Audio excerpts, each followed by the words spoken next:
Magandang araw po sa inyo. Narito na po ang ikapitong yugto ng ating kwento.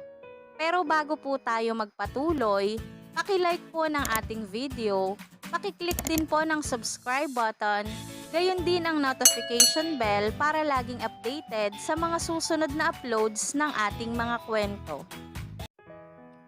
Sabay-sabay po nating pakinggan ang ikapitong yugto ng ating kwento, Destined to Love You. Sinundo siya ni Brian isang araw. May usapan sila ng barkada na magkikita ng araw na iyon at sabay na sila ni Brian na pupunta roon. Napaaga ng dating si Brian kung kaya't pinaupo niya muna ito. Kasalukuyan namang natataranta sila noon ni Robbie sa pinaaapurang trabaho ni Andrew. Lumabas si Andrew sa kanyang kwarto at nakita ang kapatid. Agad lumapit si Brian kay Andrew. Sinusundo ko lang si Aliyah, paliwanag nito sa kapatid. Tumingin si Andrew kay Aliyah. Iwan mo na lang at bahala na si Robbie. Tapos na boss, sabad ni Robbie. Inakbayan ni Andrew ang kapatid. Pwede ko kayong ihatid? Dala ko ang wheels ni Dad, sagot naman ni Brian. Ingat, habilin pa ni Andrew sa kapatid. Tumingin ito kay Aliyah.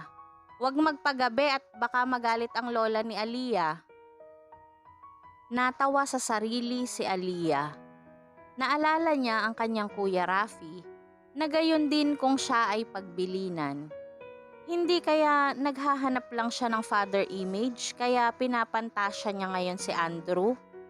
Pero kahit na ba maaaring naghahanap lang ng father image si Aliyah kay Andrew, ang hindi niya maintindihan ay kung bakit natataranta o kinikilig siya tuwing sila'y magkikita.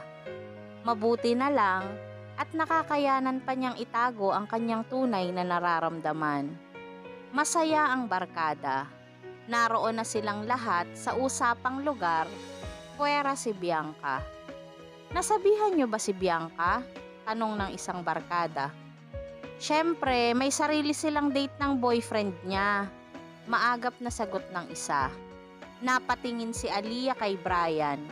Wala naman itong sinabi, pero ewan niya kung bakit siya kinukutubang nagdaramdam ito. Si Carlo, hindi yun boyfriend ni Bianca. Pagtatanggol niya sa kaibigan o pampalubag loob niya kay Brian. Noon ko pa naririnig kay Bianca ang Carlo na yon. Patuloy niya na parang si Brian lang ang kausap dahil dito lang siya nakatingin. Anak ng best friend ng mami niya at kalaro niya, family friend nila. Ang mami nga ni Carlo ang nag-recommend kay Bianca sa bangko. Tumingin siya kay Brian. Hindi naman ito ngumiti pero ewan niya kung bakit naisip niyang biglang sumaya ang kaibigan. Nabago ang topic ng kwentuhan nilang magkakaibigan. Napunta iyon sa kanilang mga trabaho at sweldo. Tawanan sila ng tawanan nang ikwento ni Brian kung ano ang ginawa niya pagkatanggap nito ng unang sweldo. Malaki iyon dahil naipon. Ganon kasi sa gobyerno. Hindi mo agad matatanggap ang sweldo mo. Ang kapal ng tinanggap kong sweldo, patuloy na kwento ni Brian. Alam nyo ba kung anong ginawa ko? Inilatag ko sa kama ko pagkatapos hinigaan ko. Ngayon, masasabi kong nakahiga ako sa salapi. Tumatawang sabi niya. Si Bianca naboboard na raw siya sa trabaho niya, sabi ni Aliyah. Sus! Paano namang maboboard yun? May boyfriend siya sa office nila. Muling napatingin si Aliyah kay Brian. May nahahalata siya sa kaibigan tuwing babanggitin ang pangalan ni Bianca. Nag-resign na ako, sabi ng isang barkada. So boring. Hihintayin ko na lang munang lumabas ang resulta ng board. Saglit siyang nag-isip. Hindi siya naboboard sa kanyang trabaho. Natututo siya sa pagpapatakbo ng negosyo. Marami rin siyang natututuhan sa paggamit ng computer na bagamat alam niya noong maraming pwedeng gawin iyon ay hindi naman niya alam kung paano gawin. At nakikilala niya ng lubusan si Andrew. May mga nadiskubre siyang katangian nito tulad ng may mata ito sa maganda, mabilis nitong makita ang mali sa disenyo, napaghalo nito ang pagiging praktikal at pagiging masining. Hindi ito sabog mag-isip. At ang pinakamahalaga, mapagmahal ito sa pamilya at may malasakit sa kanyang mga tauhan. Kamusta ang poging boss mo? Napukaw siya ng tanong ng isang barkada. Alam na ng kanyang barkada na sa kumpanya ng kapatid ni Brian siya nagtatrabaho. Naramdaman ni Aliyah na nag-init ang kanyang mukha. Napatingin siya kay Brian. Nakatitig ito sa kanya.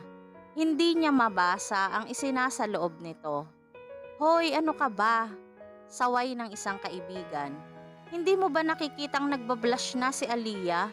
Kaharapan naman ang boyfriend niya, binibisto mo siya. Lalong nag-init ang pakiramdam ni Aliyah. Hindi siya makatingin kay Brian, kaya hindi niya alam ang sasabihin niya. Mabuti na lang at dumating na si Bianca. Hindi nito kasama ngayon si Carlo. Lalo itong gumanda.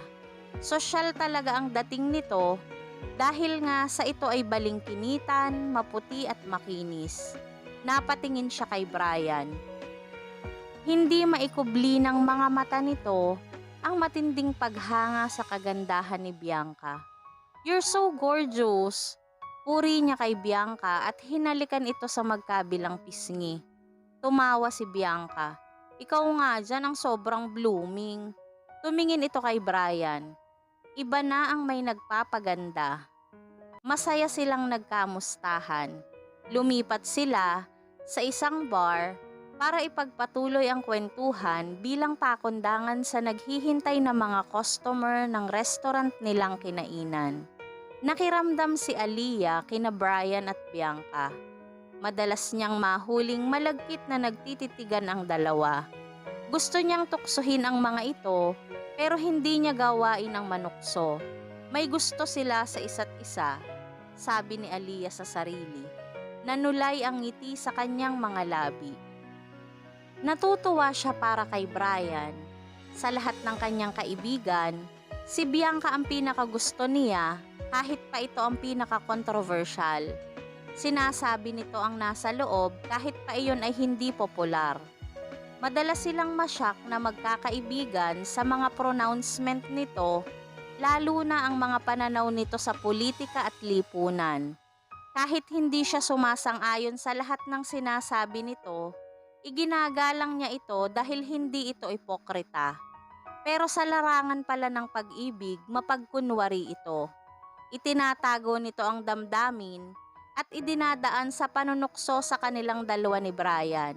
Sa bawat tudyo pala nito ay parang hinahampas nito ang sarili.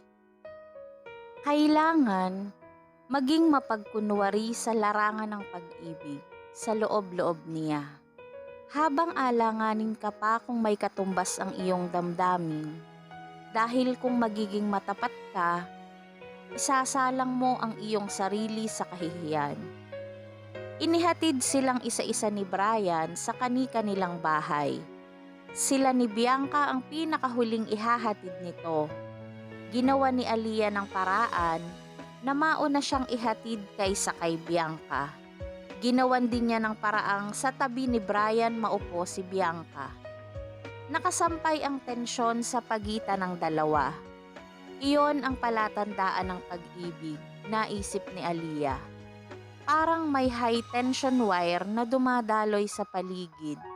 Nadama ng sino mang nais makiramdam. At ang mismong umiibig ay matalas ang pandama na tila bawat pitlag ng kaluluwa nito ay nakatuon sa tao nitong minamahal. Hanggang makarating na siya sa kanila, ay iniisip pa rin niya ang dalawa. Masaya siya para sa dalawang kaibigan. Everybody loves a lover, sabi nga ng isang lumang kantang naririnig niya mula sa radyo ng kanyang lola. Nangingiti siya sa sariling iniisip kung ano kaya ang napag-usapan ng dalawa nang sila na lamang ang naiwan sa kotse. Malayo-layo rin ang bahay ni na Bianca. Sa Caloocan pa at alam niyang traffic doon. Mahaba-haba rin ang panahong makapagsasarili ang mga ito.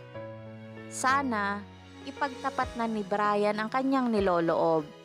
Down to earth si Bianca, baka sakaling pangunahan na nito si Brian kung mahalata nitong natotorpe ang kanyang kaibigan. Napatitig siya sa sarili sa harap ng salamin. Bakit hindi siya nagsiselos? Ang pagsiselos daw ay tanda ng pag-ibig. Bakit natutuwa pa siya? Sigurado na siya ngayong mahal niya si Brian bilang isa lamang kapatid. Maluwag ang kanyang loob na nahiga. Lumiwanag na ang lahat sa kanya. Kaya hindi nagtatapat sa kanya si Brian ay dahil hindi siya ang mahal nito, kundi si Bianca. Sana wag nang magkunwari ang dalawa. Pero paano na ang paniniwala ni Andrew na girlfriend siya ni Brian? Dapat kaya niya itong iwasto?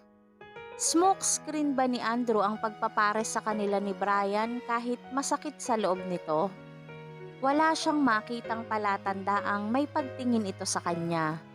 Nag-text sa kanya si Bianca makaraan ng 1 linggo. Mag-on na raw sila ni Brian. Maya-maya, si Brian naman ang nag-text. Iyon din ang ibinalita. Nasa opisina siya noon. Napapangiti siya habang binabasa ang text nito. Ang pakiramdam niya, siya ang fairy godmother ng nag-iibigang sina Brian at Bianca.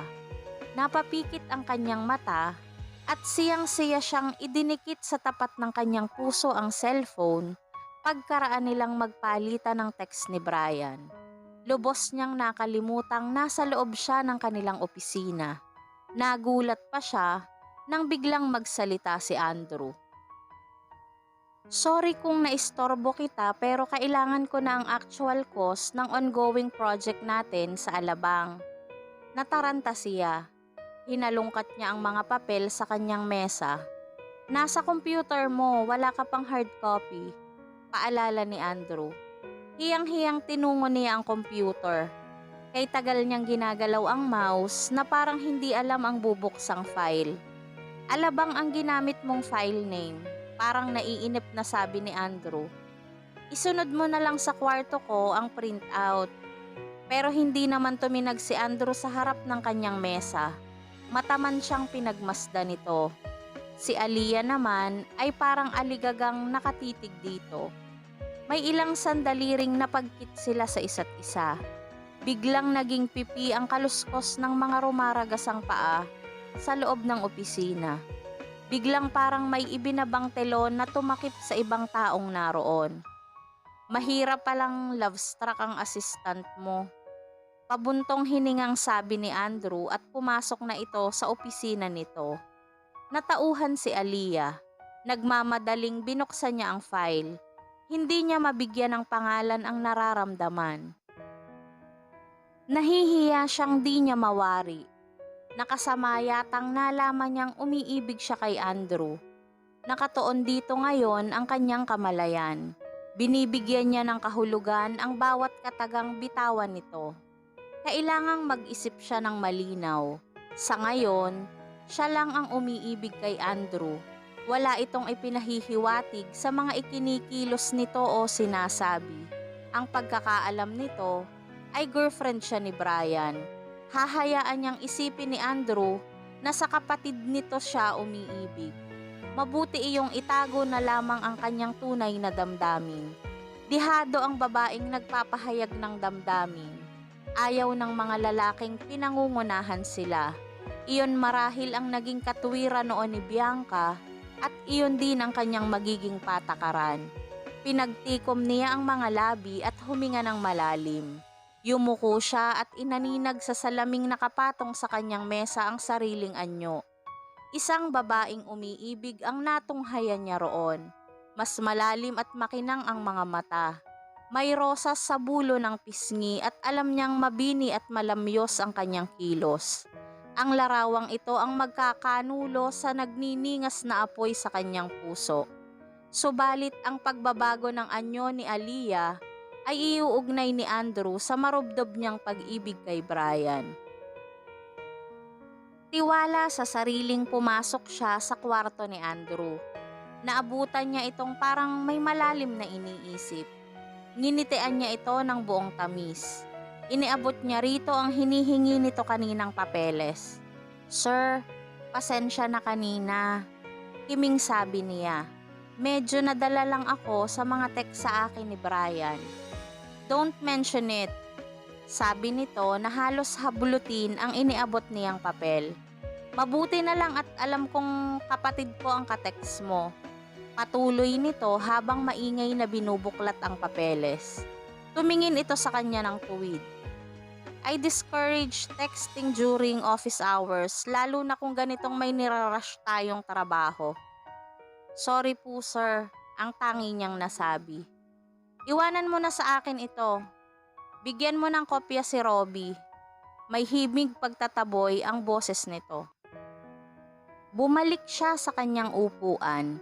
Ang tiwalang naramdaman niya kanina ay biglang nalusaw. Puno siya ngayon ng pag-aalinlangan. Wala man lang yata kahit konting pagtingin sa kanya si Andrew. Lumabas si Andrew sa kanyang kwarto nang hindi man lang nagpaalam sa kanya kung saan ito tutungo at kung anong oras babalik tulad ng dati nitong ginagawa. Namamalikmatang sinundan niya ang mabilis nitong paglayo. Nang umuwi siya ng bahay, ay napag-alaman niyang maraming beses na tumawag sa kanya sina Brian at Bianca. Una niyang tinawagan si Brian. Masaya itong nagkwento. Pumasok ang tawag ni Bianca habang nag-uusap sila ni Brian. Nag-video call silang tatlo. Tawanan sila ng tawanan at biruan ng biruan. Sa alaala ni Aliyah, naglalaro ang larawan ng dalawang kaibigan. Tila sinuyod nila ang sigla. Bakas na bakas ang kanilang kaligayahan. Pinalaya nila ang damdamin. Binilinan siya ni Bianca na wag munang ipaalam sa iba nilang mga kaibigan. Hayaan daw kung mahuhulaan ng mga ito ang relasyon nila ni Brian. Umoo naman si Aliyah kahit batid niyang hindi makapagtatago ng matagal ang mga ito. Niyayakag ng pag-ibig na makiisa ang lahat sa selebrasyon ng dalawang taong nagmamahalan. Ano kaya ang susunod na mangyayari sa tagpong ito? Malaman na kaya ni Andrew na wala talagang relasyon si Brian at Aliyah? Sana po ay samahan niyo akong muli sa susunod na yugto ng ating kwento. At bago po ako tuluyang magpaalam, nais ko pong mag-iwan ng aking quote of the day. In the end, we only regret the chances that we didn't take. Maraming salamat po sa pakikinig. Keep safe everyone and God bless.